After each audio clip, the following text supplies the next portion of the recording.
Charlamagne the God. Andrew Schultz. We are the Brilliant Idiots, and this week's episode of Brilliant Idiots is brought to you by Squarespace. Whether you need a landing page, a beautiful gallery, a professional blog, or an online store, it's all included in your Squarespace website. Don't be fooled by people trying to scam you with lingo like C++ or HTML5 or whatever tech lingo you know you don't understand. Keep it simple by using Squarespace to build your website. Start your free trial today at squarespace.com and enter offer code IDIOT to get 10% off your purchase. Squarespace, set your website apart. Now, Schultz, you're at Burning Man. No, I'm in L.A. I flew out of Burning Man yesterday, and I'm in L.A. right now. And I'm flying back in a couple hours. Where the hell is Burning Man at? Man, Burning Man is it's in Nevada. It's like a few hours outside of Reno, in the middle of the desert. Absolutely nothing there whatsoever. Not even animals. Not even mosquitoes. It's like Coachella for the Illuminati. You can't even put it in terms of Coachella because it's like the antithesis of what Coachella stands for. You know, like it's a festival for the Illuminati. Though it's an Illuminati. It's like the iHeartRadio Illuminati Music Festival. It's not even Illuminati. It's like these people that go there. Yes, some of them are like tech people that are really powerful, but it's the opposite. It's like people who want no power. There's no currency. Like, let me just set this shit up a bit, okay? So it started as this festival, just people, I think I was outside of like San Francisco, and people just wanted to go there. And again, I don't even really know what this thing is about, so this is just me having conversations. But they wanted to create this space where it was radical inclusion and also radical self-reliance, right? So, like, everybody's included, everybody's a part of this. You can't pay for anything, right? Like, literally, people just make food, and they beg you to come eat the food they make. It's where rich people go to act broke. Every multi-billionaire I know goes to Burning Man. The first time I ever heard about Burning Man was my man Bob Pittman, who runs iHeartMedia. He's out there right now. Like, he's out there now. Yeah, no, there's a lot of wealthy people that go there, absolutely. I mean, some of my friends that I went with are definitely, well off. But when you're there, you think everybody's homeless. Yeah, and there's a huge broke contingency to it because there's no fucking showers. Like, nobody showers for a week straight. You're in the middle of a dust bowl. There's sandstorms constantly, where, like, you can't see in front of you at all. And literally people just set up all these RVs. Some people just bring a tent, and they just tent out in, like, the middle of the desert. Gets fucking hot as hell. And they're, like, major DJs come, but they're not allowed to promote their sets, so you don't know where they're going to kind of perform. They just kind of get rumored until you set up at the spot. There's all these crazy art installations, like huge moving art installations. People turn their cars and trucks into gigantic boats. There's fucking pirate ships. They're just driving through the desert. People turn this truck into a gigantic goat. It's all on my Snap and Instagram. But, like, when I say big, I mean, like, 5 stories tall. Like, people make a building in the desert, and this happens for 1 week, and then they clean everything up. Yeah. You're not even allowed to spill water on the desert. That's the rule. It's where rich people go to pretend they're broke. Like, that's what it is. You would think that everybody's rich, but when you're there, you don't get that sentiment. There's this huge, like, hippie kind of vibe to it, like, counterculture vibe. Like, first of all, everybody's naked. Mad dicks.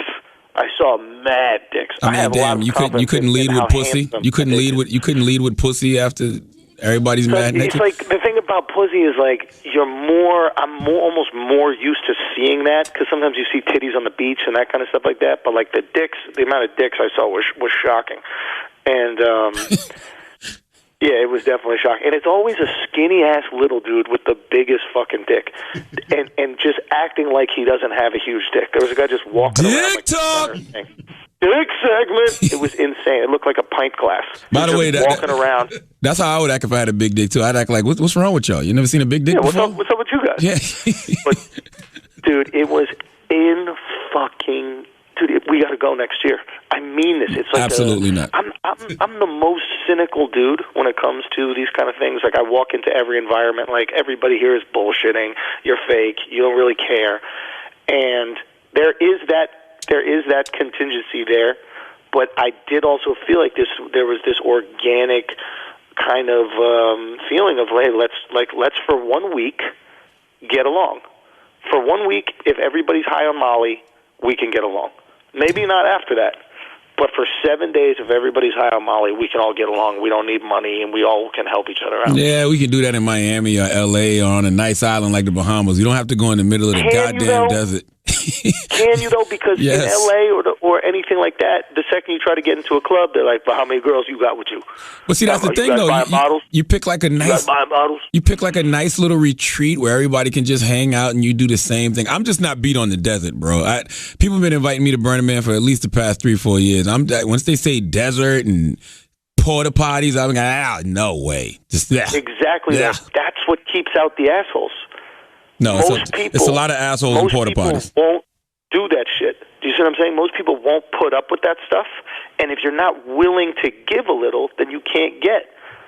Right? So you need to put it in a harsh environment because you want people that really want it. Miami is too convenient. You could put on your fucking those pants those white pants everybody wears in Miami, unbutton a few buttons of your shirt, and then just go to fucking Lavo or wherever the hell people go. Yeah, I lived through You can't do that over there. You gotta want it. I lived through Hurricane Hugo, man. I don't like poverty. I don't like pretending like I don't have shit. Like, I just don't like it. Yeah. I mean, you got to remove the concept of money. Like, you're caught up on this concept of money. Just remove that from the equation and think about it as like a life experiment. You got to have experience in life, man. That's why I decided to do this shit. I had the same mentality as you. I was like, why the fuck do I want to go into the desert and live in an RV for a week and shit in porta potties and literally not shower and be covered in fucking dust? No. And then I went there and it was like, dude, this was an unbelievable. Like, I want to take my mom. Put it that way. Listen, it's too hot for her. I'm sure she goes through menopause. She'll have heat flashes in that desert. My mom's old as shit. She hasn't had a period in fucking 20 years.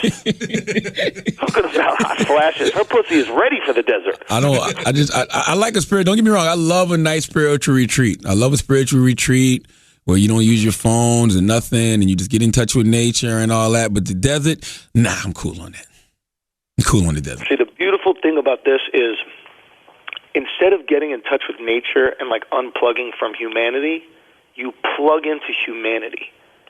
And there's really no distraction from nature. I think it'd be dope if they made y'all not use y'all phones. I think it'd be dope if they made y'all not use y'all phones. Like, to be honest with you, I don't like seeing Burning Man on Snapchat. This is that was the initial feeling that I got from some people, right? But everybody's experience is their own experience there, right? True. Like, the idea is no rules. Right? Like, there's these 10 principles of Burning Man, but the concept is no rules. Like, so for me, I really got joy out of posting this shit on Snapchat and then having people who have never even heard of Burning Man, never even heard of this kind of festival going, yo, this shit is crazy. I'm trying to go next year. This is wild. So for me, as like a content creator, exposing something new and beautiful for people is something I get off on. Did you watch the Burning Man at the end? Part of my experience. Say what? Did you watch them burn the man at the end? Nah, I left. It doesn't stop until Sunday. Oh, okay. And now is when it gets even crazier. But like, yeah, they set a big man on fire, like one of those statue things you're talking about. Yeah, they build up this. There's a guy that you see in the center circle, and they essentially, she's made out of wood, and he's just there the whole time. I mean, dude, they're building pyramids currently, like legit sized pyramids. What y'all don't know? They had a gigantic fucking grizzly bear. I'm talking about like a 10, 12-foot grizzly bear made entirely by pennies. It's insane. The shit. You'll just be in the middle of the fucking desert. Like, there's this semicircle where all the RVs are, and then you just go out into the desert, and you'll bike 20, 30 minutes out into the desert, and you'll just see all these neon lights. You're like, what's happening there? And you'll show up, and there'll just be this fucking rave in the middle of the desert. And by the way, I understand Molly now. I tried Molly. Oh, that's why is that why your nose was purple on fucking Snapchat? No, those are my lips. Your lips were purple. I just saw a purple hue. I was like, I don't want it. Everybody kept sending me the picture, like, what's up with your boy? I'm like, I don't fucking know, man. Yeah, it's bad funny. So I guess I was high as fuck, and then there was like some chicks with us, and they just started putting on lipstick. But by this time, I had fucking a bindi on my forehead. I had diamonds. I'm wearing a shawl wrapped around my head. I looked like Captain Jack Sparrow. Like, it was insane. So I went to So I basically posted that picture, and my boy hit me up the next day, Jamil. He's like, he goes, dude, what the fuck is wrong with you? I'm like, what? He goes, that picture of you with the purple lips. There's probably 2 guys with purple dicks walking around Burning Man right now. And what was so funny for me about that shit is like, I could have just sucked 1 purple dick. Right, but he's like, I know my boy Schultz. Like, Schultz is a hoe. Schultz ain't just. Schultz not gonna just suck 1 dick. Not Schultzy. Not the young Hezzy. Young Hezzy gonna suck a couple cocks. If he gonna live it up, bro. Dude, it was honestly, you know what's fucked up about Molly?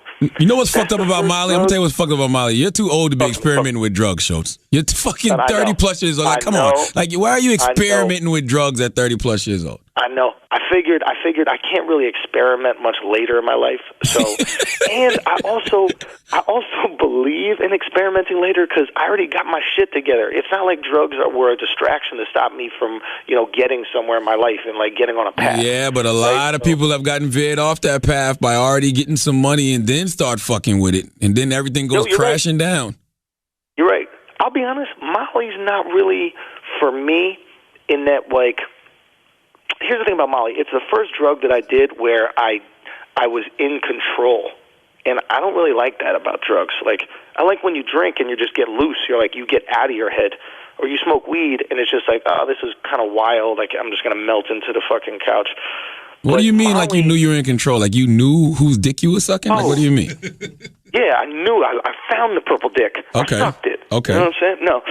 Like, Molly, at least the shit I did, it intensifies everything. Like, you know what you're doing. Like, I don't buy this shit like somebody, that drink, that shit about Rick Ross, put Molly in a drink, she don't even know. I knew you was going there. I said, I knew it. Like, I said, Schultz don't want to hear that date rape shit no more. I'll be honest, trust me, if somebody, like, you know what you're doing. You know what I'm saying? Like, listen, Molly, you're intense. Now, listen, here's the thing.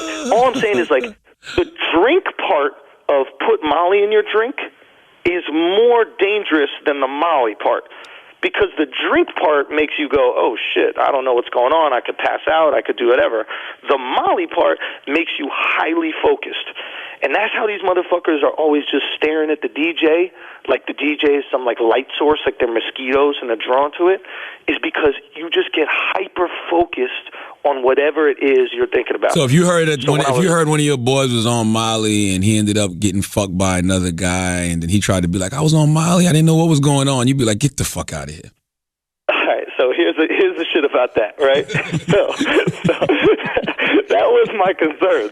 My concern when I did the Molly was I was just going to be feeling so good and so loving that a motherfucker was just going to try to grab me and do some shit, a dude, and I wasn't going to be in my right mind state to like be like, chill, man. I was going to be like, all right, free love, whatever.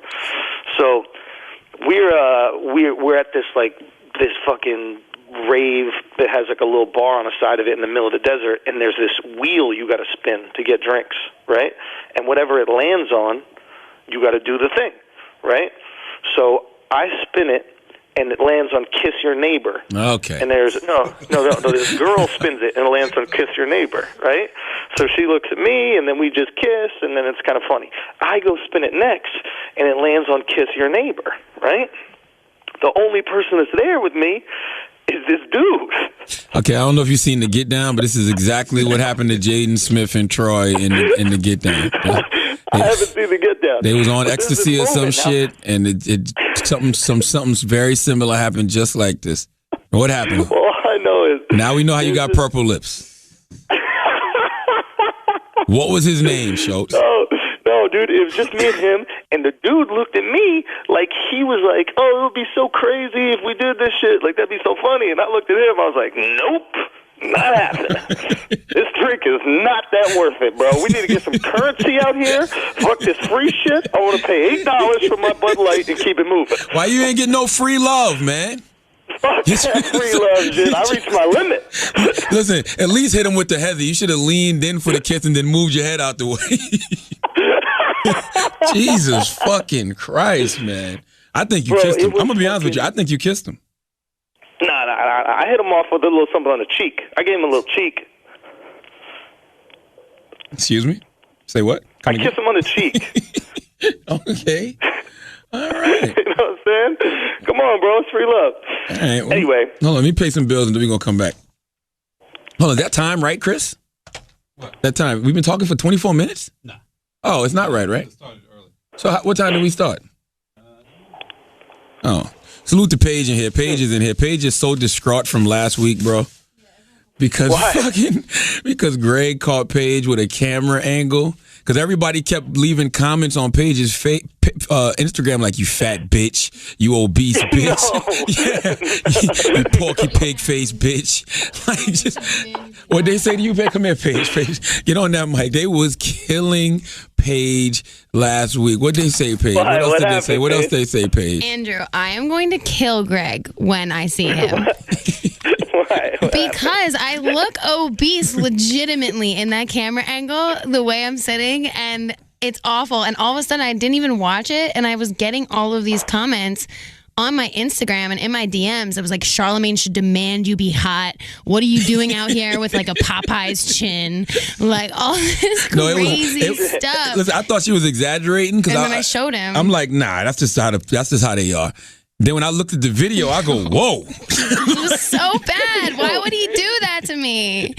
Get your posture right. He can't do nothing that's not there. That's true. That's true. Stop having porky pig posture, Paige. Yeah, stop rolling your body into fat and shit and just stand up straight. You'll be good. You don't have to have a double Real chin. talk, you shouldn't even be sitting right now. Yo, and then the funny part, you know what's so funny? She wore all black today because I guess she thought Greg was going to be in here with the cameras. I wear all black every day, first of all. I just came from the gym, actually. And I told my trainer, and he was like... You did come from the gym. I did come from the gym. She got on black leggings and a black T-shirt with all Nas's albums on it. Thinking that's gonna make her look slim. She got 10 album titles on her shirt. Because album titles are gonna make me look skinnier. No. All right. I'm mad at Greg. That's it. All right, let's pay these All right, bills. I'm gonna talk to Greg about this video. I'll be honest. I got a lot of tweets saying that people were very impressed with what you had to say. Yeah, had to say. Not what I looked like. Those are the people that follow girls on Twitter because they actually care what women have to say. The guys that only follow girls on Instagram because they just care what they look like, they wasn't trying to hear shit that was coming out of Paige's mouth. That's a good ass point. If a guy goes, "What's your Instagram?" he don't give a fuck about what comes out of your mouth. Only what goes in it. Listen, I guarantee you, do a survey for yourself. 95% of all beautiful women have more Instagram followers than Twitter followers. Don't nobody give a fuck what a pretty girl got to say. Okay? That is absolutely true. Like that you have to be Muhammad Ali with the quotes, Maya Angelou as a pretty girl for me to follow you on Twitter and be like, yo, you follow fucking Tory Bricks on Twitter? She be saying some shit. The only reason I'm following you on Twitter is if you don't have Instagram. Well, that's it. Just the hope that you post a pic every now and then. Why would I follow you on Twitter for? All right, now today's episode of Brilliant Idiots is brought to you in part by Loot Crate. Are you looking for gear, collectibles, houseware, and more from your favorite pop culture franchises? Look no further because Loot Crate has you covered, okay? Loot Crate offers a range of geek and gamer items for less than $20 a month. Want to bring your loot to the next level? Get an even bigger box with even bigger loot with Loot Crate DX. If you're more the type to wear your geeky heart on your sleeve than the monthly wearables and accessories Lootwear is offering is what you're looking for. Okay, get ready for September's high octane theme, which is speed. All right, now I'm looking through this month's Loot Crate. They got a bunch of goodies. They have Sterling Archer T-shirts. Who the fuck is Sterling Archer? He looks like every white man USA. Never heard of him. Oh, Archer, the cartoon. Oh, this is a cartoon? What's I this? think Archer's a cartoon, right? The Speed Racer? Is this? I'd never heard of Sterling Archer. I know Speed Racer. I don't know nothing about no goddamn Sterling Archer. But yeah, he looks like Ben Affleck a bit. Yes. Yeah. Let me see what else is in here. Let me see. That's Harley Quinn? This is Harley. This is a woman, Chris. Harley Quinn is a female. This is from. Is it Harley Quinn? Who was in Suicide Squad? Harley Quinn, right? Yeah. Yeah, Harley Quinn. That shit was trash, by the way. Oh, no, it is too. They got a Harley Quinn figurine. She was actually one of the only good things in that movie. They have Kill Bill Volume 1 socks. Okay, that's a little throwback for you. What else they got in here? Hellboy. What is this, a Hellboy what? Oh, a Hellboy piggy bank. Wow. You have until the 19th at 9 p.m. Pacific to subscribe and receive that month's crate. And when the cutoff happens, that's it. You were too slow. Head to lootcrate.com/idiots and enter code idiots to save $3 on any new subscription. Get your geek on with Loot Crate. Okay? Now let's talk, my man. Get your geek on, guys. Let's talk. And don't get your Molly on. Okay? That's what. Stay away from that drug. Hold on. You know, it's funny you said that because in the hood, being geeked up is actually being on Molly. Be on Molly or speed? Nah, Molly in the hood. Geeked up, geeked up, geeked up. That's you're geeked up when you on fucking Molly. When Gucci Man says, is he geeked up? Bitch, I might be. Bitch, I might be. Bitch, I might be. So you was geeked up this week. Now, yo, I'll say this though about Molly. Do Molly, if you're going to do it, don't do it when you're out on your own. Do it with, like, your 5 closest friends, and it completely breaks down that barrier of, like, vulnerability that you feel uncomfortable being around your friends, like maybe saying how you feel about them. Man, you're trying to just be gay, Schultz. If you want to be gay, be gay. You don't need We had a legit love circle. Like, when I mean love circle, I don't mean making love. I mean, like, we all just kind of, like, it was wild, bro. It was like out of a movie. Like, we all just kind of shared how we felt, and, like, we talked about what our emotional range was. That's what Chris Stokes were like. That's what Chris Stokes used to do to all of B2K. He used to make fucking Omarion, Raz-B, Little Fizz all take fucking Molly and then stand in a goddamn circle, and they would all jerk each other off. And look how well it's turned out for Omarion. That's 25% of that group did really well. Okay? That's a great career that they have. Now, I heard they're getting back together. I mean, once you fucking take Molly and stand in a circle and jerk each other off, you really have no reason to break up. I mean, it should be till death do us part after some shit like that. Exactly. I mean, isn't that better than how people get into some gangs? Listen, I'd rather jerk off on my boy than shoot him. The best time to take Molly is honestly when you're at a protest. When you're at a protest or a sit-in. Do not do that. Yes, because you know why? Because it's peaceful. Do not do that. If you, no, let me what's tell you why you what's don't more want to do that, peaceful okay? than? Let's say you're at a protest for the American flag, and then all of a sudden the Molly kicks in. You're going to start going, you know what? Those stars are actually kind of beautiful, and the way the red and the blue were there, you know, this flag ain't that bad. Actually. But you said no. You said I love this flag. You said Molly focuses you. So if it focuses you and your mind state is to not stand up for the flag, you're gonna really focus on sitting your ass down.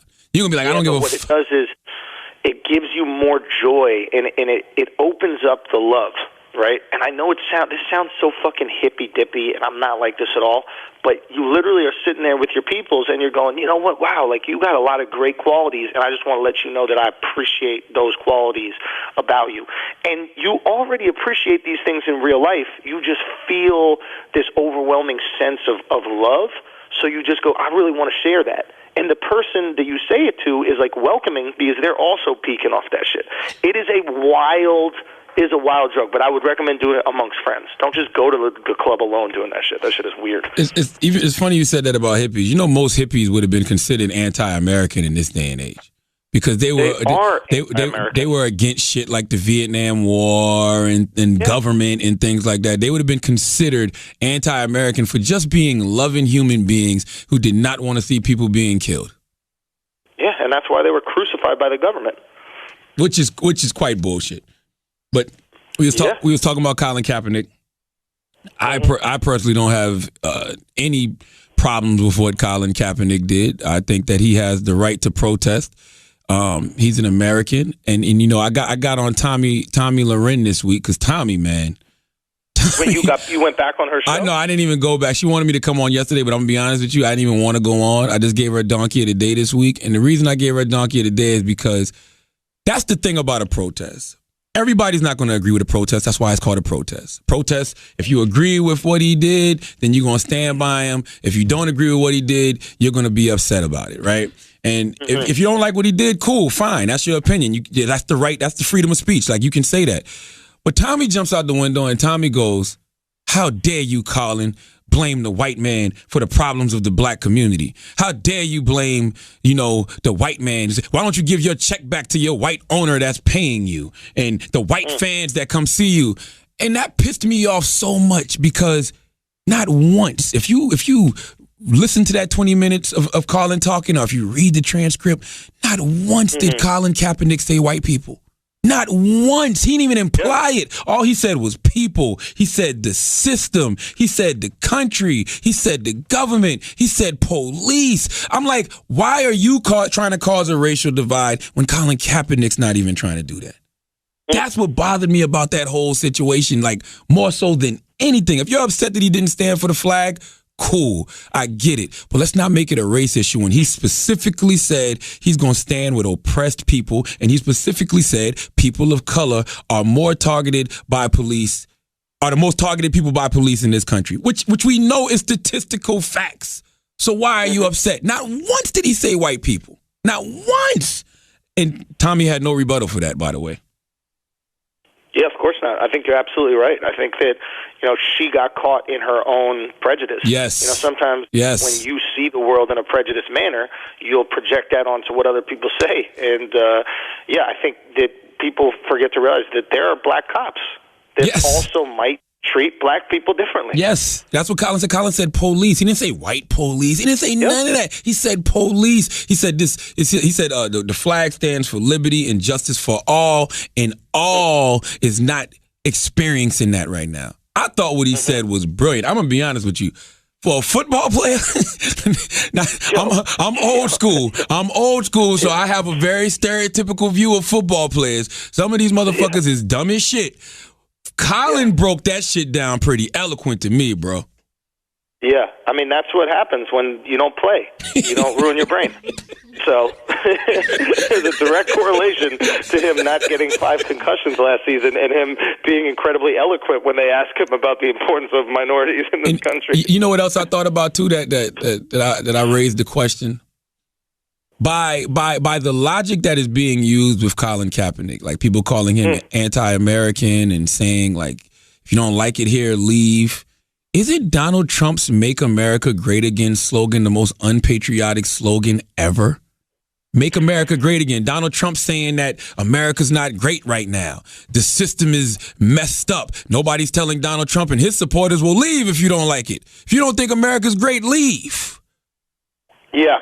It's the same sentiment. Yeah, I think that there is something loaded to that. Okay, let me address that second part that you said about leave. There is something loaded to the concept of leave. I think that, and I could be projecting here, but I think that sentiment is only expressed when a non-white person criticizes America. When a non-white person criticizes America, there's this, well, if you don't like it, then leave. When a white person criticizes America, I don't know if there's the same, and correct me if I'm wrong, but I don't know if there's the same immediate reaction, which is leave. You're absolutely right. Like, right? But what bothers me is white people act like they didn't migrate here too. No, right. Let me not even say migrate for African Americans. African Americans were bought over here. White people migrated. White people really migrated here. But it's just like, it's not your land either. What do you mean leave? We're all in this together. I look at America as a business, right? And if I'm an employee of a business and this business has promised me certain things and I'm not getting that, I have every right to stand up as an employee and be like, I demand this. This is what we want. We are not getting this right now. Like, I don't see the problem with that in no way, shape, or form. Yeah, I think Trump gets away. So this is twofold, but I think Trump gets away with his thing seeming patriotic because he says again.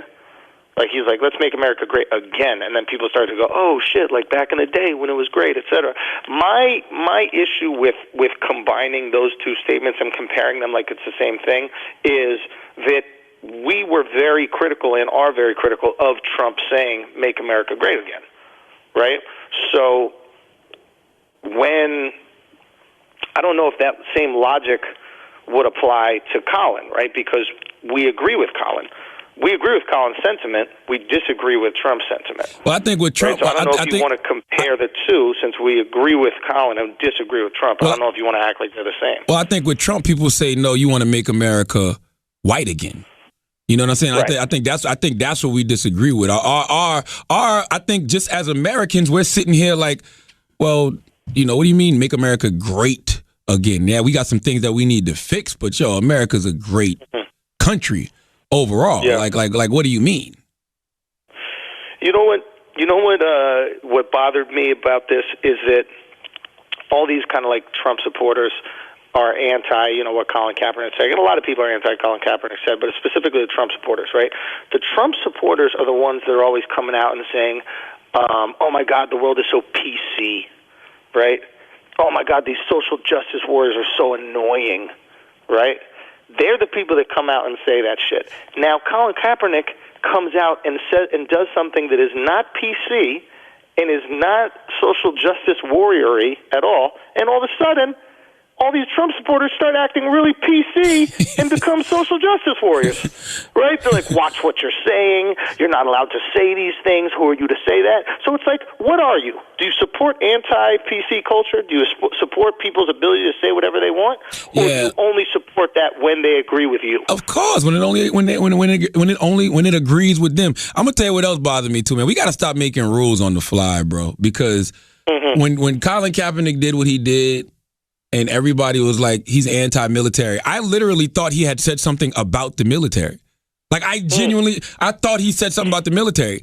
I don't look at the flag of the United States of America and say, okay, that's a symbol of the military. It's a symbol of the United States of America. The military, I guess, falls under that, maybe, if you want it to, but it's just the flag of the United States of America. It symbolizes the system to me.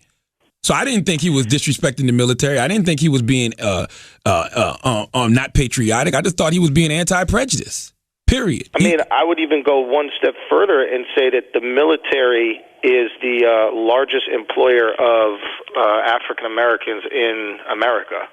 So those people have to be black outside. I don't think you think the military got the NBA beat? Yeah, there's 200 people in the NBA. I don't know if the military got the NBA beat, bro. Listen, man, this is my thing. But do you understand what I'm saying by that?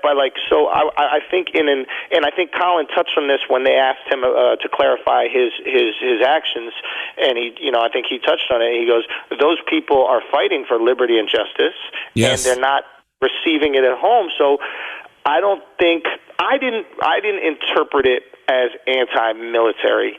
That was just an excuse. Go there. That was just an excuse for people who are upset that a half black man in America stood up for minorities. Do you understand that this has been going on since the beginning of time? If you speak out for the poor and disenfranchised, you gonna get got. I don't care if you Jesus, I don't care if you Martin Luther King Jr., Malcolm X, if you John F. Kennedy, if you Abraham Lincoln, if you do anything that helps poor and disenfranchised people, you're getting got in America. Period. Period. You know what? Yeah, I agree with that. I think this situation had another wrinkle in it. And I think, so I've been thinking about this, and I think what it comes down to is, and here's the thing. I just want to say I agree wholeheartedly with Colin's sentiment, right? And after hearing him speak about his actions, I absolutely agree, and I understood what he's going. Obviously, we have to look out for the people that are being oppressed in this country, and those are people of color, right? I think the method, I think it was a poor choice of method, and I'll say that for this reason. When you attack the flag and you attack the anthem, people identify with that flag. Like, sometimes that's what they have. Like, I'm an American. I love being American. You have these people who have, that is their sensibility, right? So when you attack the flag, that's a people they take that personally, right? And when you tell somebody to fuck off, right, they're not going to go, well, how can I change? They're going to go, well, fuck you. Like, if you're willing to tell somebody to fuck off, the only way that they're going to change after that is if you want to beat them up. And the reality is Colin Kaepernick can't beat up all these people in America into changing the way they believe. So I don't think that his strategy to boycott the flag and boycott the anthem was productive in terms of bringing unity. Yes, it brought light to an issue that I think we already know. I don't think there's no people that didn't realize that before this. Like, yeah, but you need happening in the news. But you need people making these kind of stands. That's why I think what he did was great, because it has everybody talking and has everybody having this conversation. That's what a good protest is supposed to do. But here's the thing: like, I don't think having everybody talking is a good thing if people are just shutting down and saying "fuck you." Like, is there discourse going on, or is it really people just going, fuck Colin Kaepernick, I'm going to buy his jersey, then burn it, and then other people going, fuck, Colin Kaepernick is brave, and look what he's doing for us.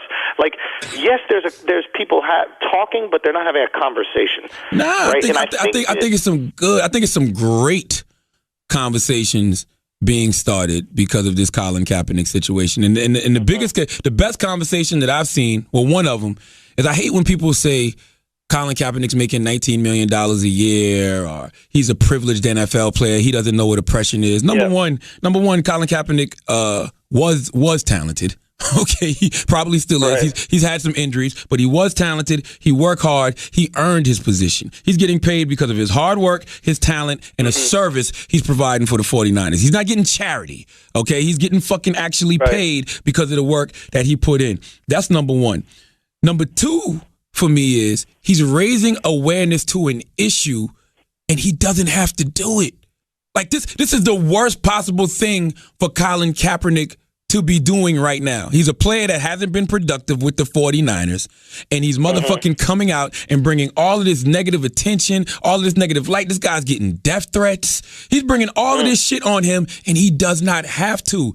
I don't like the fucking logic that just because you're rich, just because you're in a privileged position, you can't stand up for oppressed people. We're human beings at the end of the day. You're in Burning Man, right? What'd you say Burning Man is about? Unity. It's not about money. It's about everybody coming together because y'all love each other. You're learning to be humans again and embracing humanity as a whole. That's all Colin Kaepernick is doing. Colin Kaepernick is saying, fuck what y'all talking about. Fuck the privileged position I'm in. It's other people out there that are fucked up. We need to stand up for them.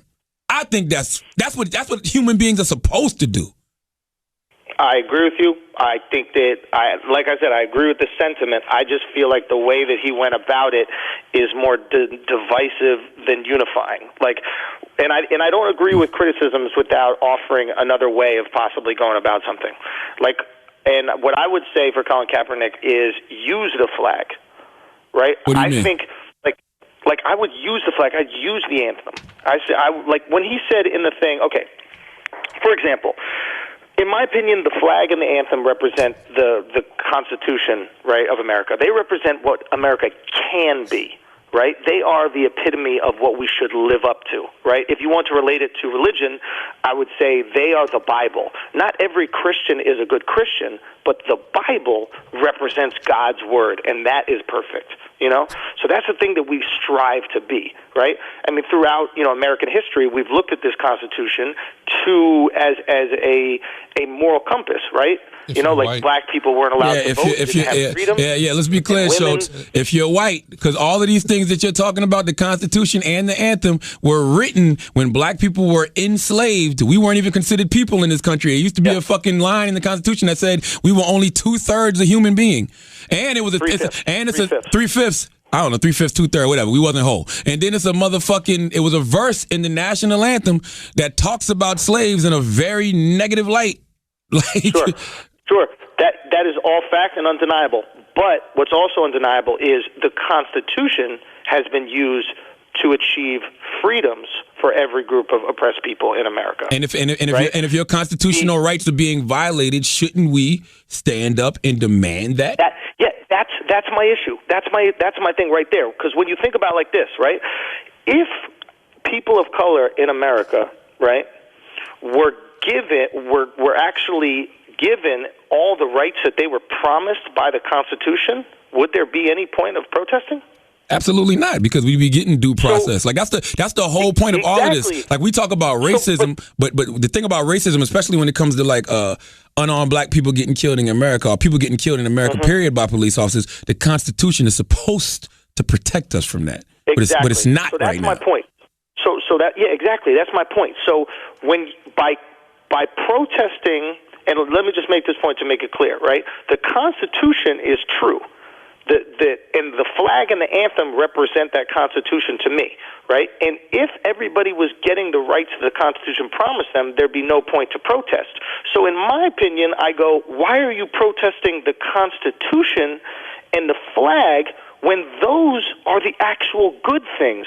Those are the things that give you those unalienable rights. Yeah. Those are the things that give you liberty and freedom. In my opinion, you're protesting the wrong source. But listen. Right? We want to protest policy and action and the people that manipulate this Constitution to oppress other people, not the Constitution, which is there to give people freedom and ensure that freedom, which it has been used to do throughout history. But we're not getting that. So I think what Colin is saying is he wants his constitutional rights, and he's saying that under that flag we are promised liberty and justice for all, but all is not getting that right now. So what he's saying is until all gets it, I'm not saluting that flag. Like, he didn't set the flag on fire. He didn't say he specifically said when things start to change, then I'll stand up for the flag again. Listen, what about this? To me, it's like being you're a Giants fan. You're a Giants fan. You're a Knicks fan, right? It's been plenty of times I'm sure you said fuck the Knicks, but that's your team. Bullshit. I'm sure you said that's your team and you love them, but they've made some moves that you didn't like, and you've been like, man, fuck the goddamn Knicks. Why they so fucking stupid? Why would they do that? They need to fire this person and get rid of this person, but that's still your team. That to me, that's what Colin is doing right now. It might have been a time where you said, you know what? I'm not paying for no fucking Knicks tickets. I'm not doing it. They're shitty. They're shitty. I'm not paying. I'm not going to no fucking games until they get this shit together. To me, that's what Colin Kaepernick did. I don't have a problem with that. No, I don't have a problem with it because I also believe in his right to protest, and I believe in his right to freedom of speech, and I believe in his right to do whatever he wants, and those rights are protected by this Constitution, which I believe. I think that a more productive way to go about this, a way that would actually exact change. At the end of the day, you really got to go, what is the best way to make change? And I think if he played into people's patriotism, I think it would have been better. I think if he goes, hey, are we all Americans here? We're all Americans here, right? Don't we believe in this concept of America? Don't we believe in the values and the ideals of America? Well, guess what? Every game, I got to hold my heart against this while the national anthem is played, and I got to look up at that flag, knowing that my people and a lot of other people in this country are not given these freedoms in which we are promised. So I think it's on all Americans to come together and honor the ideals that this country is about. See, this is why I love perspective, because I feel like he did that. I feel like he's standing up and he's saying, I'm not proud of the country we are in right now. We are better than this. I think he's basically saying we should be embarrassed. Like, if Donald Trump becomes president of the United States of America, America as a whole should be embarrassed. I think that what Colin Kaepernick is saying is we should be embarrassed that that constitutional rights aren't being held up for all right now. Like the perspective you say that what you're saying he should have did, I actually think he did. I actually think he accomplished that with his actions. If we can get past the whole he didn't stand up for the flag thing, that's trivial. I would rather you stand up for human beings than stand up for some symbol. Stand up for real live people. Like, we're upset that he didn't stand up for a symbol of what America should be when the reality is standing up for other humans is what America is. It should be. Mm-hmm. Like, that's what it really should be. Forget the symbols. And I'm going to tell you something else about that military shit that pisses me off. If y'all give a fuck about the military so much, why is it any homeless veterans in America? Why am I driving my car down the West Side Highway and veterans are running up to me asking for change? Why is it veterans out here that fought in Vietnam with no legs if everybody cares about the military so much? There should not be one homeless military vet ever. If you fought for America, you shouldn't have to pay taxes. You should get free room and board for the rest of your life. Y'all motherfuckers claim to love the military so much. Y'all don't love the military. Y'all don't love the people that fought for this country. Get the fuck out of here with that bullshit. That shit is bullshit to me. Maybe I miss it. I watch CNN. I watch MSNBC a lot. I don't never see no fucking specials about why it's homeless veterans. I don't be seeing no documentaries done about, homeless veterans here in America that fought in Vietnam or fought in the Iraq War. I don't never see that shit. Like, you got these brothers the guy that shot in Dallas and the guy that shot in Baton Rouge. They were military vets. How we know they weren't suffering from post-traumatic stress disorder based off what they seen? We don't know. Like, we're not taking care of our veterans once they come home from fucking fighting this war. America treats them like fucking disposable collateral. Yo, that shit is bullshit. I don't want to hear that shit about not agree with you more, man. It's fucking deplorable the way that we treat our vets. And, it's sad, man. It really fucking bothers me. It almost reminds me of that conversation we had when Mika was on there about how people, everybody loves realness. Everybody loves real N-words until you got to invest in it.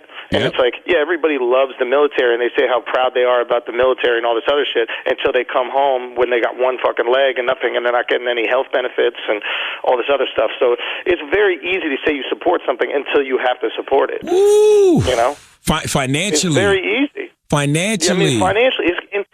You're absolutely right. Like, I don't know the exact how much we should be giving these people when they come back, but if you're willing to risk your life for America, then we gotta hold you down for your life when you come back. Yo, how can America have welfare, and government aid for people who've never fought for our country? It's cool. No, don't get me wrong. I'm glad that they have government aid and welfare for people, but shouldn't the people that actually fought for our country get treated like kings and queens when they come back?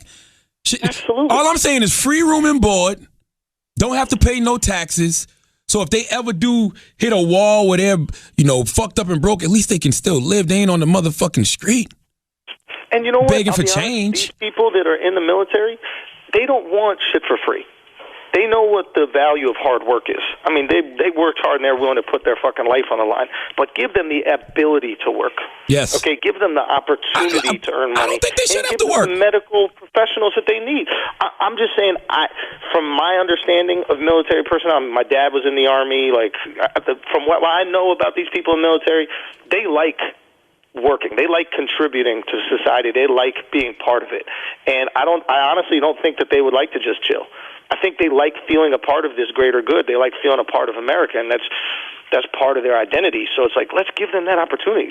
There's no way that they should ever not have all the health care that they need. Yes, every single little bit of it, absolutely free. Yeah, I mean, I'm going through this in my family. My uncle is in bad shape, and he's a veteran. And so basically the situation is they have free health care through the VA system.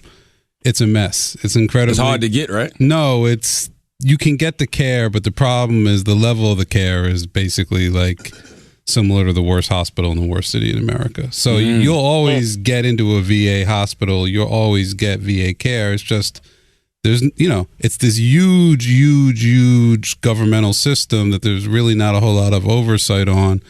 So, like my uncle was one of the guys who had to go into the trenches after they would bomb the jungle in Vietnam with Agent Orange, and then they would literally send him into these rat holes to see who was survived the Agent Orange bombing, and he got Parkinson's from it because he was exposed to so many chemicals, and he's in a diaper now.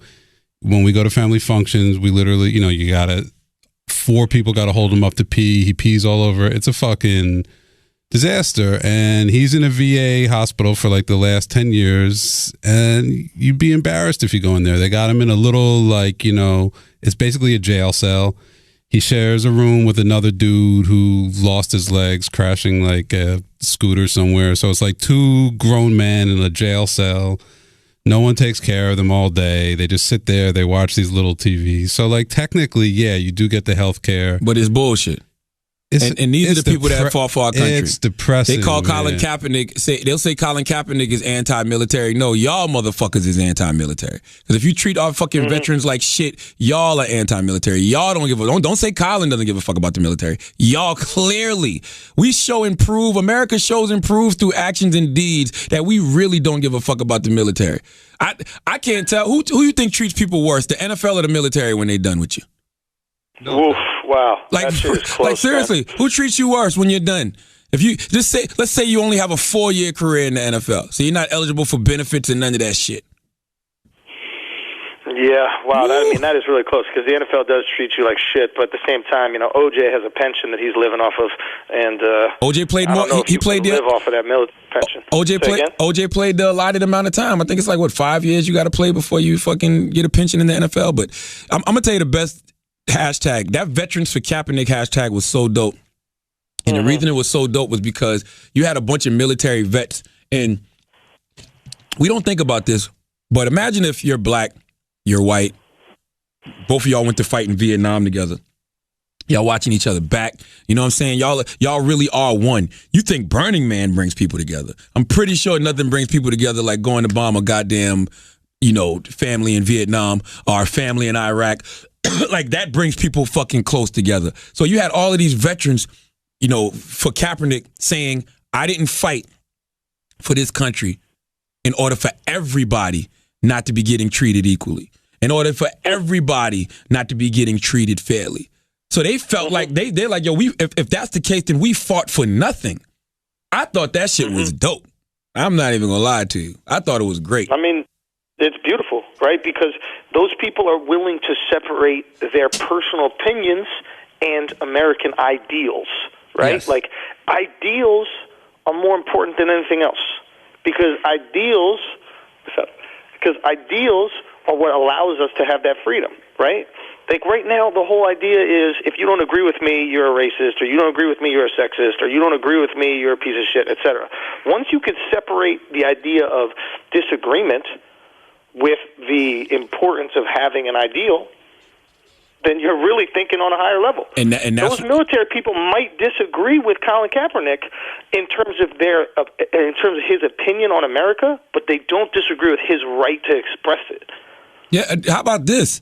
How about you can disagree with the way he expressed it, but if you're a real human being, a God-fearing person who truly loves humanity like you say you do, you will absolutely understand his motivation for it. And his motivation should be your motivation, if that's what you're really about. This is why I love when situations like this happen, because we get to see who's really who. If you're really about everybody being together and everybody loving each other and having equality in America and bringing people together in unity, you may not agree with him not standing for the flag, but you understand his motivation for it. And when you understand somebody's motivation for something, you can usually look past the action. You can look past the action. That's why I was concerned when I heard his interview in the locker room after the act, because I feel like some people were so shut down by the act, they didn't even get to the point where he explained it eloquently and beautifully and in a way that you couldn't disagree. You couldn't disagree. So, and I get concerned, just as someone who understands how people react when they have these knee-jerk reactions, right? That they could listen, they could see him not do it, and they go, you know what? Fuck Colin Kaepernick. I'm not even going to find an explanation. Just like they're doing with Chris Brown right now. You know what? Fuck Chris Brown. I'm not even going to see if it's possible that this chick lied. People have that knee-jerk reaction, and I think maybe that's why I become more concerned at the method of the action, because I understand how quick people are to turn off to shit that they think that they disagree with. Listen, if they heard him talk, they wouldn't even disagree with him in the first place. Listen, you would have hated Muhammad Ali in the 60s, did? You would have. And a lot of people did. No, a lot of people did. Muhammad Ali said verbatim, them people in Vietnam not my enemy. The white man is my enemy. Now, whoa, imagine that in 2016. Imagine that in 2016. They would have went crazy on Muhammad Ali. Absolutely motherfucking insane. I mean, when the brothers stood up at the Olympics and threw their black fist up, they got stripped of their medals. Stripped of them. They doing the same exact thing that Colin Kaepernick did, but honestly, what Colin Kaepernick did was light. Real light compared to what Ali did. Real light. Yeah, I mean, absolutely. And to be honest, I like the idea of putting their fists up, because even in today's standards, I like the idea of everybody doing that regardless of color, right? Because you can still support, black lives and not be black. And I like the idea that, like, you're saluting the flag and you're saying, hey, but we need to look out for these people that are oppressed as well. I like the unity in that. It's funny that you say you like the fist up, but Tommy Smith and John Carlos got crucified for that. They got crucified. Of course. They got crucified when they stood there, held their black fist in the air. I know they got their medal stripped. I mean, I think that was the least of it. Because people act like you can't think two things, right? Like, I can go, I love America, and I can also go, I want equality for black people. As you Those should. things aren't opposite. Like listen, right? Exactly. Imagine how John Carlos and Tommy Smith felt. I'm at the Olympics. 1968, running for a country that just, the Civil Rights Act was 1964. So I get a gold medal, I get a bronze medal. Yes, I'm here on behalf of my country, but I throw my black fist in the air. And then when I come back home, I get death threats. You know what I'm saying? I'm subject to abuse, all because I want better for my people. Just think of that. That's kind of like being in the military. The military is way more extreme, of course, but I'm fighting for a country. I'm out here on behalf of a country. I'm good enough to run in these Olympics, but my people aren't good enough to eat in this restaurant back home. My people aren't good enough to drink from this water fountain back home. My people are still subject to motherfucking racial inequality back home. Like, that's I bet you aren't segregating the medal count. Yeah, you exactly. Oh, you got a medal and you got a gold medal and you black? Nah, we're not counting that one. Nah, we're not counting it. These gold medals can drink out of any water fountain, huh? I see how it is. This shit is bullshit, man. I like what is sparking though. I absolutely do. Never thought it would be Colin Kaepernick that did it. And please stop with that's the other thing Tommy said. You was raised by two white people when your family didn't want you. And aren't you half white? Yo, Tommy, do you realize by saying that, you're just acknowledging white privilege? Like, you're saying that because he was raised white and he's half white, his life should be better and he shouldn't care about oppressed people. I like when people who aren't from the hood, people who aren't from the ghetto, when people who aren't even black stand up for oppressed people. I love that because that shows me how human you are. When somebody does something they don't have to do, that shows me how human you are. What I always tell y'all, if you want to see somebody's true character, watch how they treat people who can't do shit for them. Period. So salute to Colin Kaepernick. I'm not mad at the brother, man. All right. We back? Yo, but finish your thought, because you cut out. No, my final thought was just that, if you want to see how, if you want to see a person's real character, man, just watch how they treat people who can't do anything for them. That's why I love when rich people, I love when people who aren't black, who aren't from the hood, who aren't from the ghetto, I love when people who are in privileged positions use their privilege to combat prejudice, because that says a lot to me about who you are as a human being. Because you don't have to do this. Like when you don't have to do it, you can just sit on your money and live in your own little bubble and live in your own little world and not care what's going on with other people and other communities, and you'll be fine. You'll live a great life like that. There's a lot of people that's tucked away in their little cul-de-sacs and they minding their business and they don't got a care in the world. They don't even understand the world that's going on out here past the hood. Past where they live at. So I love it when I see people use their privilege to combat prejudice, no matter what that privilege is. It could be black rich privilege. It can be celebrity privilege. It could be white privilege. Whatever. I don't care. Just use it to combat prejudice. Use it to be a good human being. Period. I agree. Yeah, absolutely. Definitely. If you have any ability to help others, why not do it? Why not fucking do it? I would argue it's your responsibility. Absolutely. Right? Like, with great power comes great responsibility. Is there anything more American than making sure people get the rights that America promises them? If you're really a patriot and you really love this country, why don't you make sure it works for everybody? I'm glad you said that. That's why I said I love what Colin did, because forget standing for the symbol of patriotism. What Colin is doing is really patriotic. Colin's actions are patriotic. The symbol's there. The symbol's just a symbol. Like, it's like whatever. It's like when people burn LeBron's jersey, and then when LeBron comes back, oh, I love you, LeBron. Now, if you really try to set LeBron on fire, then you really hate LeBron. But you just setting his jersey on fire, you don't hate him. You just hate what he did to you in that moment. And plus, human beings are emotional. You know what's so crazy about this Colin Kaepernick shit? He been sitting all preseason, but nobody gave a fuck. I don't know what made people notice it in that third or fourth game, but he's been sitting all preseason. And nobody noticed. Then when they noticed, oh my God, World War III broke out.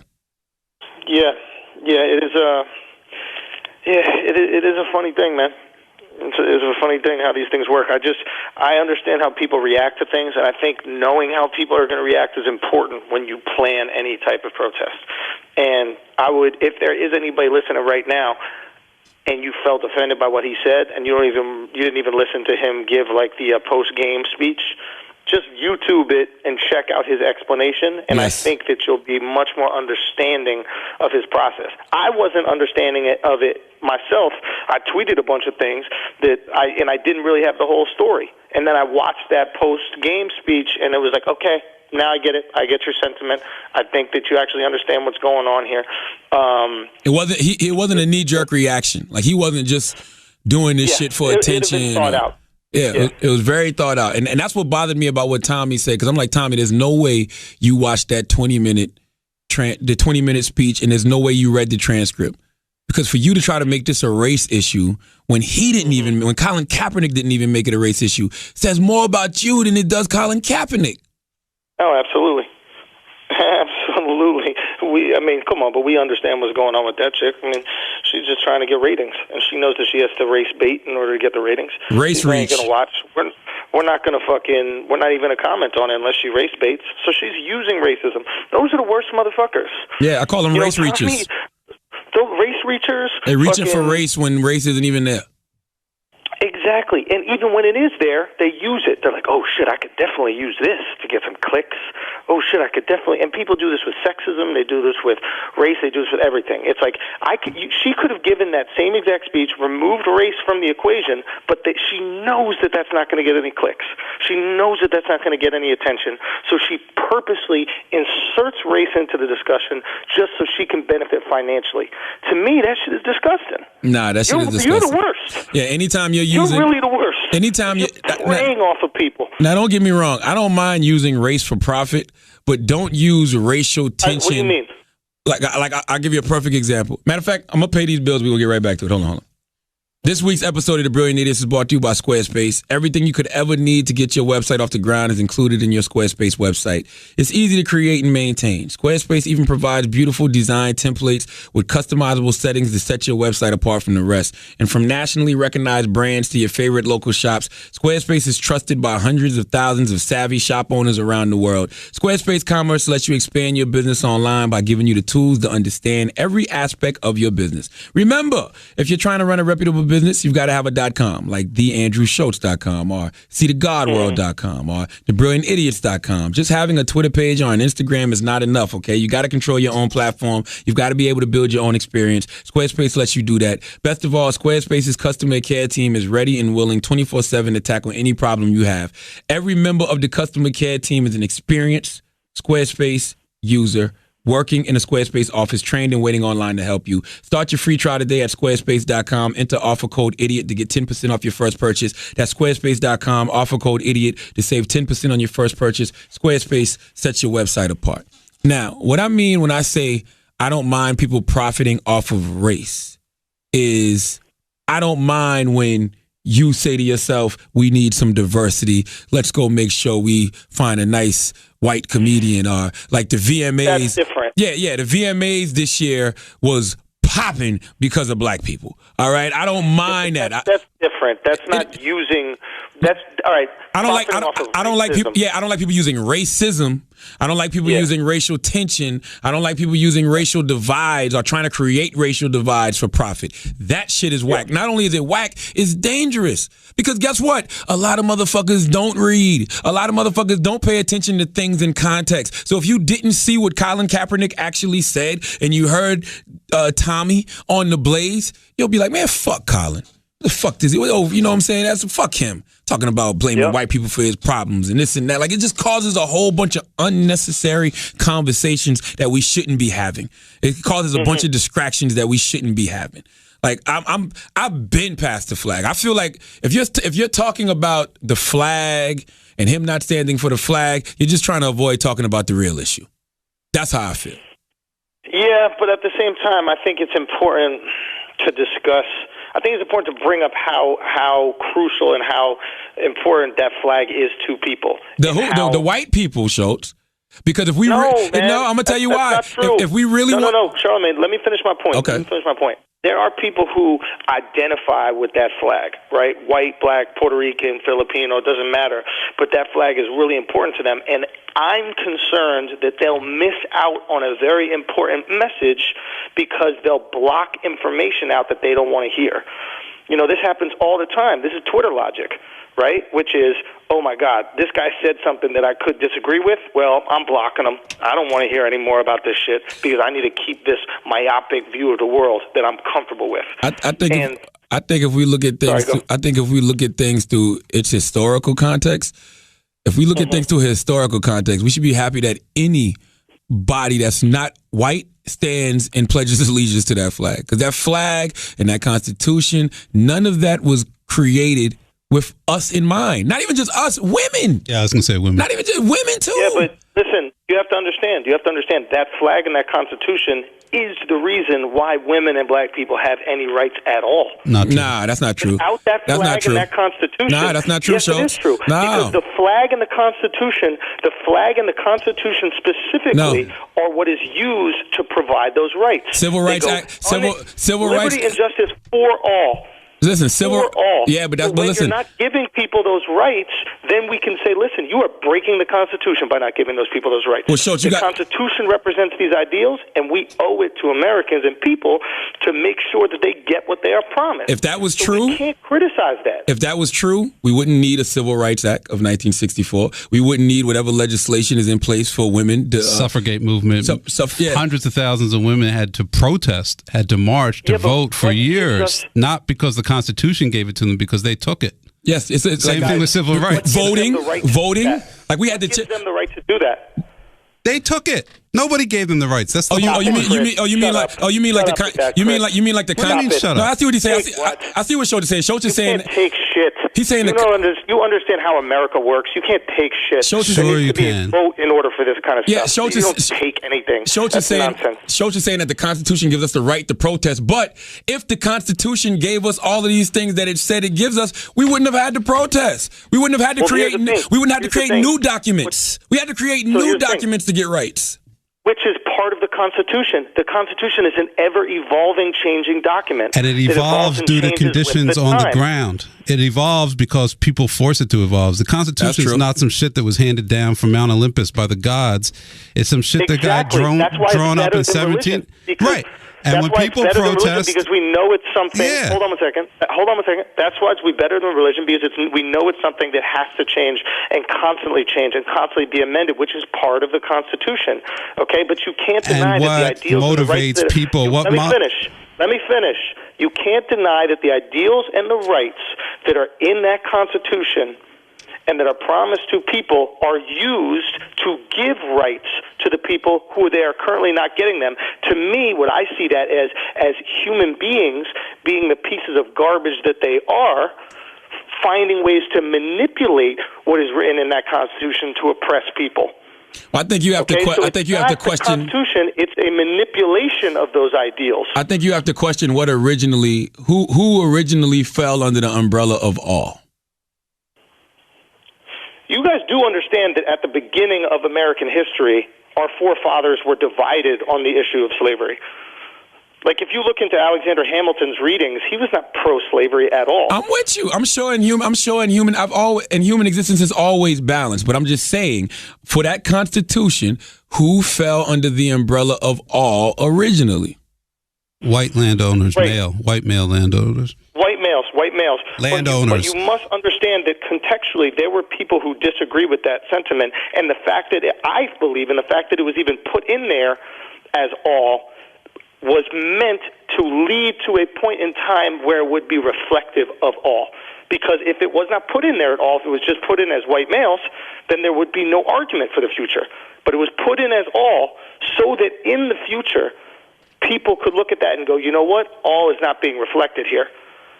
I just feel like humans are pieces of garbage.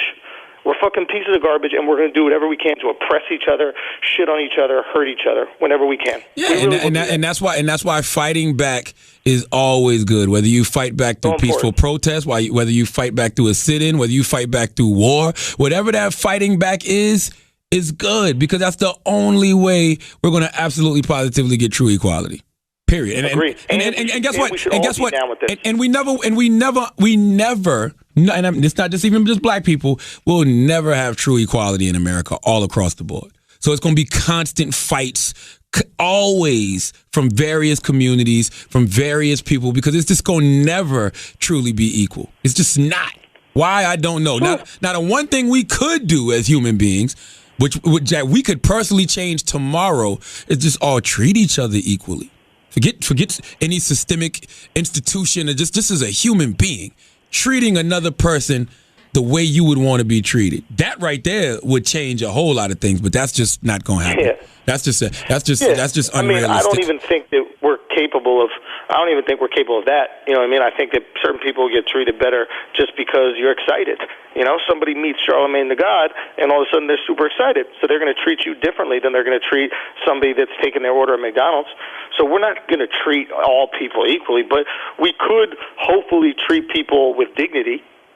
Yeah, you know what I mean? Like, that's the least. You don't have to treat everybody like you would treat a beautiful woman. Clearly, you're going to walk up to a beautiful woman, you're going to ask her to buy her a drink. I'm not going to walk up to some guy named Jared at the fucking bar and buy him a drink just to be equal. I mean, dignity. I don't think it's that hard. You'd pop Molly with Jared. Unless the wheel spins that way. Yeah, and if the wheel spins that way, if the wheel spins that way, you'd kiss him. Suck it. Listen, the VMAs, I'm not going to front. The VMAs was popping this year, bro. Yeah, I wanted to ask you about the VMAs. Go ahead. Yeah, talk to me about it. Well, I hosted the pre-show this year with Khaled and Lizzo, and Who is Lizzo? Lizzo is a black female who is starring on a show called The Wonderland on MTV. Okay.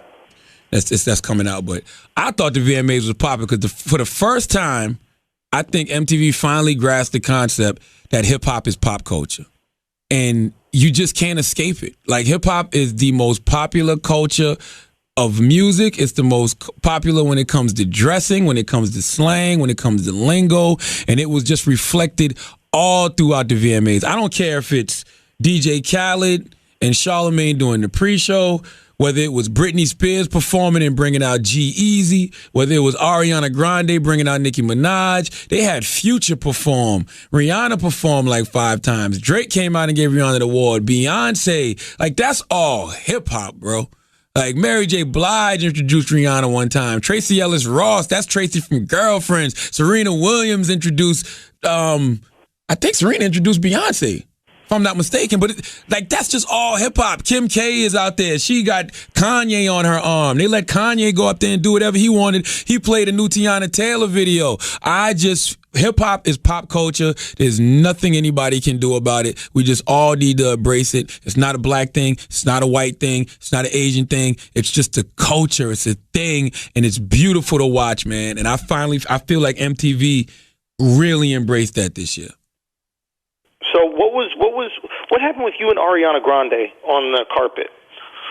Oh, I was just me being me. Yeah, I mean, you know what's so funny? I didn't when they told me that Ariana was coming, I said Ariana's not coming, because they try to schedule it the day before. They like, oh, we'll probably have like Khaled will interview Chance. You're gonna interview Future. You're gonna interview Ariana Grande, and I'm like, Ariana's not coming. And I didn't even end up interviewing Future. I ended up interviewing 2 Chainz. They probably thought it was the same person. But I just asked Ariana. I told her, I said, look, don't go in that building and lick on any random pastries tonight. Because if you've ever been to the VMAs, it's mad random pastries everywhere. You could just be walking down the hall and it's just random pastries. The workers are there. They be grabbing pastries, eating, keeping it moving. So I told her, don't lick no random pastries.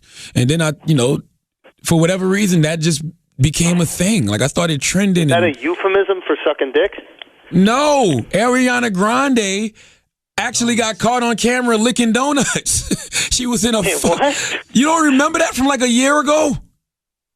No, but that's the ultimate skinny white girl thing to do. Bro. I'm not going to eat it. I'm just going to lick it. She licked it and didn't buy it. Like, she was just in a random donut place looking at the donuts and licked one. Listen, if that's the case, I haven't been using my white privilege. Because I've been wanting to do that for a long time. Okay? This is some bullshit. Yeah, that was a big deal. So I just told her, I said, don't go around here licking no random pastries. And that just, for whatever reason... And what did she say? She was like, She hit me with the eye wink and the point, like, I got you. I take notes. So then I hit her with another awkward question. Where the boo at? Saw you this week kissing on Mac Miller. Where Bay at? She's like, at home being supportive.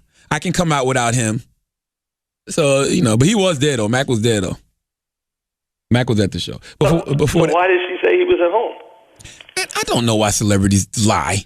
I don't fucking know. That's the celebrity way. Like, it's the dumbest shit in the world. Lie about him being at home and then sit by him in the award show.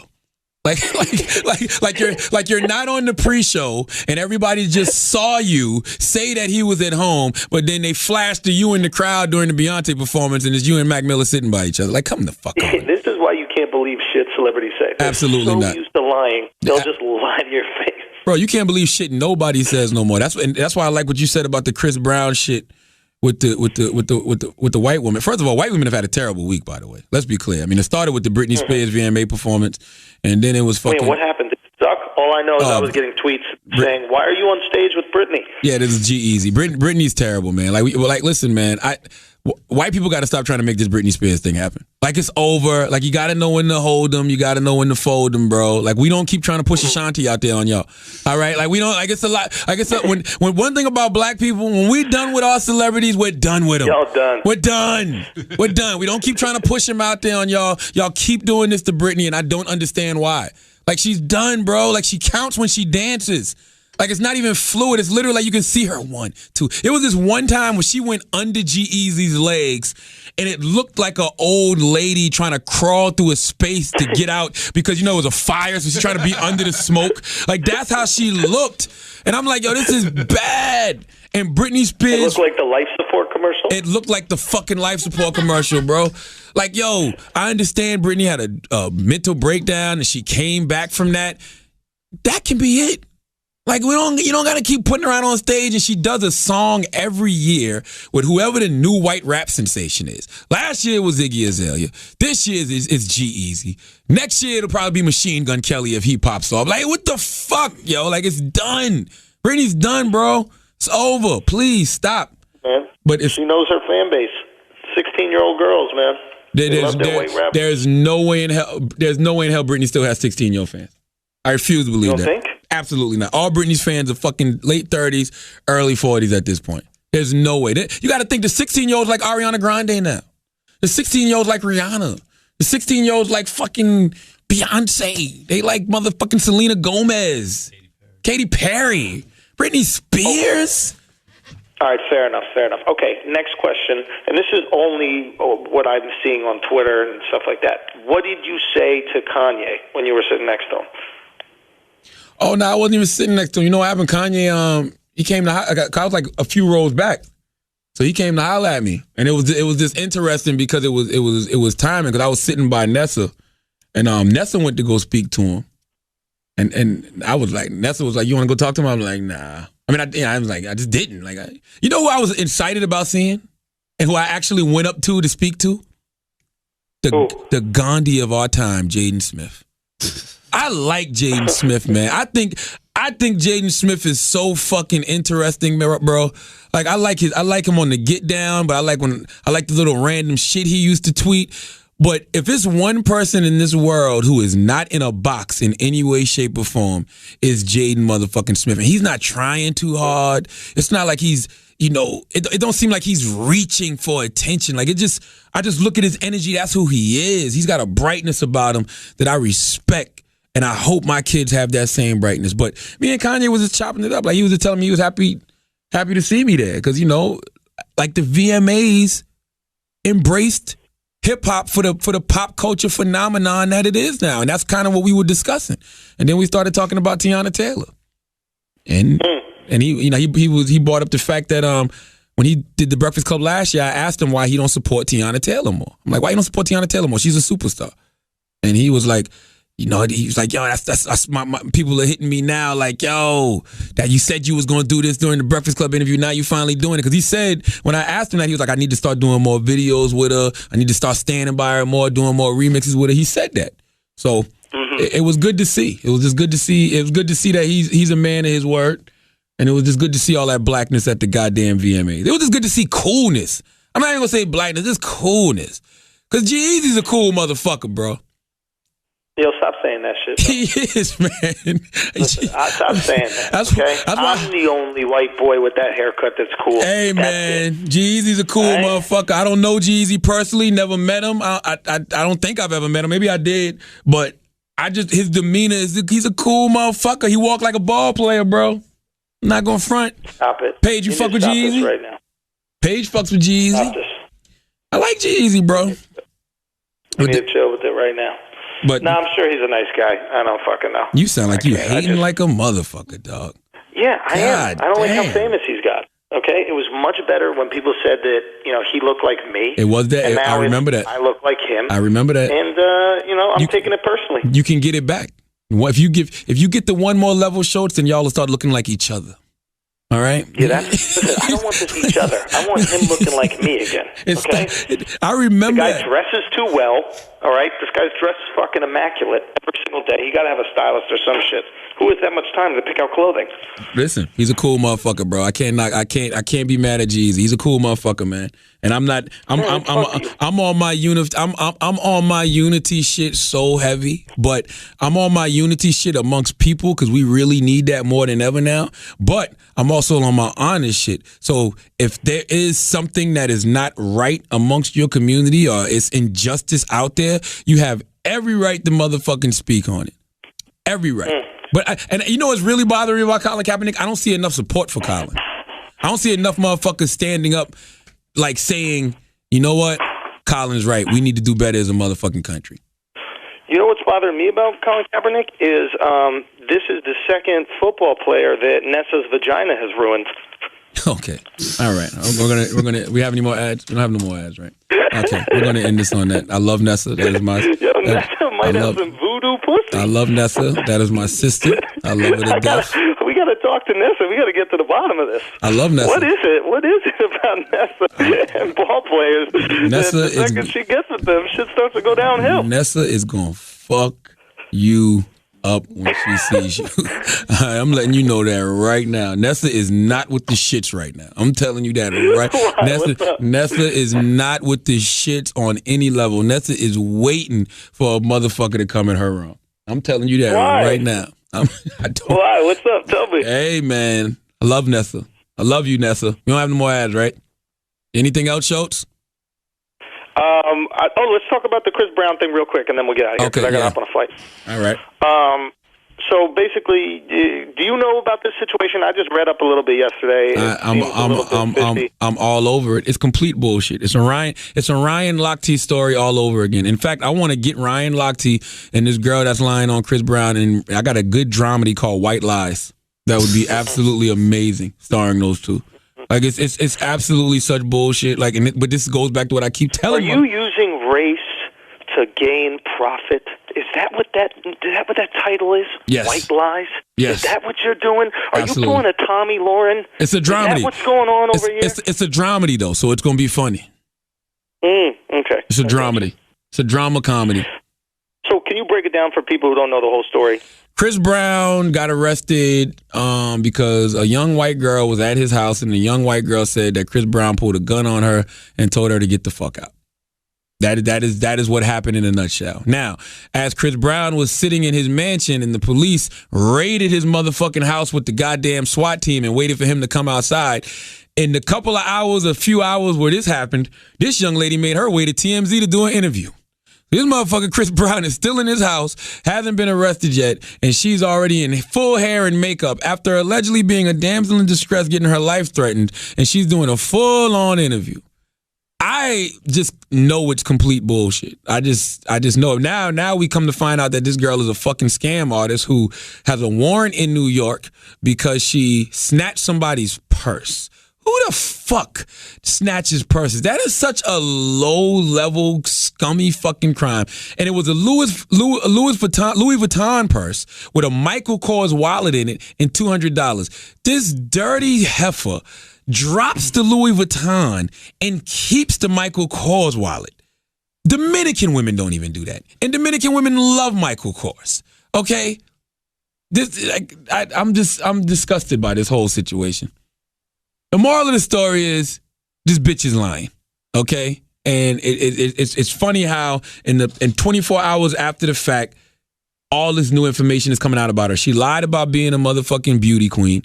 She won a beauty pageant, but she got stripped of her crown and got her shawl taken away because of a moral conduct clause in her contract. So she's not a woman of good character. So being that she's not a woman of good character, she's not to be trusted. And if you want to bring Chris Brown's violent history into play to try to paint to build the case as to why he probably did pull a gun on this girl, and we have to bring in this girl's lying, thieving, manipulative history into play. But you're saying the police overreacted? Because that's the criticism. Absolutely. There's no reason Chris Brown should have got arrested an hour or two after she made the claim. Investigate first. Well, didn't they try to go in and he wouldn't let them in? As he shouldn't have. He said it on Instagram. Constitutional rights. Come back with a warrant and I'll let you in. Simple and plain. Come back with a warrant and I'll let you in. And then they arrested him for brandishing a gun on a woman. How do you know this after a couple of hours? This shit is bullshit, yo. This shit is complete bullshit. But sounds like it's a little bullshit and a little truth. Nah, I don't hear no truth. First of all, the girl is a notorious industry chick in LA who comes in these various circles and she gets kicked out of bars all the time. She's fugazi. She fights all the time. Yeah, she's full of shit. Why would Chris Brown is the same guy who walked into his house, saw a complete stranger there, this woman that has been stalking him, pulled out his phone, took a picture, called the police. Why wouldn't you pull a gun on her? Why wouldn't you pull a gun on this complete stranger who's just sitting in his house, in his bed, wrapped up in the covers when he walked home? Wouldn't that scare you more than somebody who was invited over with some friends? He didn't pull a gun on this stalker chick, so why would he fucking pull a gun on this young girl? I don't know. I mean, if I was Chris Brown and I had the history with law enforcement that he did, I would just let them in. But whatever. I'm saying they released her text. The text sent Tuesday at 2:57 a.m. Okay, this is a text. This is a text from Bailey Curran. She threatened to set Chris Brown up. TMZ has obtained text messages between Bailey Curran and a friend named Safari, in which a furious Curran threatened to set Chris Brown up. The text sent Tuesday at 2:57 a.m. from Bailey to Safari read, "Hey Safari, don't you know this freak Chris Brown is kicking me out of his house because I called his friend jewelry fake. Can you come get me? My Uber is messing up. If not, I'm going to set him up and call the cops and say that he tried to shoot me, and that will teach him a lesson. I'm going to set his ass up. Laugh out loud. That seems too good to be true. It does. I'm not going to lie. Safari responded. It's like OJ sending a text message out to his friend like, damn, I wish that I didn't put the glove off to the side of the building right near the radiator. That would have been way better for me to get away with murder. Now, she has another friend that says, Christian Bonilla said that she texted, "This motherfucker's about to go down." I mean, yeah, I can believe that. I don't think it incriminates her in any way. She's a notorious scammer though. Like, she has a history of being a motherfucking scam artist. She lied about winning this beauty pageant. The CEO of the beauty pageant said she never even competed in that. She did win one beauty pageant, but she got her crown and her sash taken away from her, which she still hasn't returned, by the way. The reason she got it taken away from her was because she violated a moral conduct clause. Yeah, she sent out nudes. Yeah, so there were some nude pictures or something like that on her thing. I read that. Yeah, Here's the thing, and I think you touched on this earlier, is if we're going to use Chris's past against him, then we could use her past against her. Absolutely, especially we either don't do it for both, or we either do it for both. And all these people, immediately they're tweeting out, oh my God, Chris Brown is such a fucking monster, he's such a piece of shit, this, that, the other, and not even considering her past. You want to believe something. Yes. That's you yearning to believe. It's like when people think they see the Virgin Mary in a piece of toast. Nobody that doesn't believe in Jesus sees the Virgin Mary in their toast. Now, I'm not going to lie. Every time I see some shit like Jesus and oatmeal, and I go look at it, I do see Jesus in the oatmeal. I'm not going to lie to you. I don't know if but you also see Sasquatch, and you think that there are ghosts in the Moncks Corner of South Carolina. That is a fact. But what you're saying is true, because once you plant that seed in somebody's head, you change their whole perception. That's why I don't like to tell anybody anything. If somebody says to me, "How was that movie?" Go see it for yourself. We talk about it after you watch. Because I don't want to put no preconceived notions in their head unless I really just think something is terrible, like Suicide Squad. I thought that shit absolutely positively sucked. But I'm gonna tell you a good test to do to always remain objective.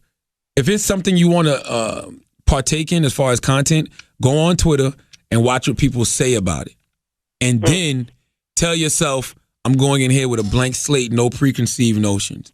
If you watch this thing and you end up liking it, then you're able to be objective. If you end up not liking it, but you can find a reason why you didn't like it other than what you read on social media, you're truly an objective person. There you go. Just look up both sides. Like, if you're going to go YouTube Colin Kaepernick is a hero, then YouTube Colin Kaepernick is an asshole. And let both sides make the arguments and then come to your conclusion. It's not that hard. It takes 5 more minutes. Or even better, come to your own conclusion and then go look at everybody else's arguments. Don't just look at people who reinforce your narrative. Go look at people that are against your narrative. Because that's what I'm saying. Look up both sides. Because I honestly did that with the Colin Kaepernick situation because I wanted to know. I wanted to know why people were so upset. I genuinely, honestly did, because I grew up Jehovah's Witness. As a Jehovah's Witness, we never pledged allegiance to the flag. Do people know that? Do people know Jehovah's Witnesses don't pledge allegiance to the flag? Because they say, in the Jehovah's Witness religion, they say you should only pledge your allegiance to God. Period.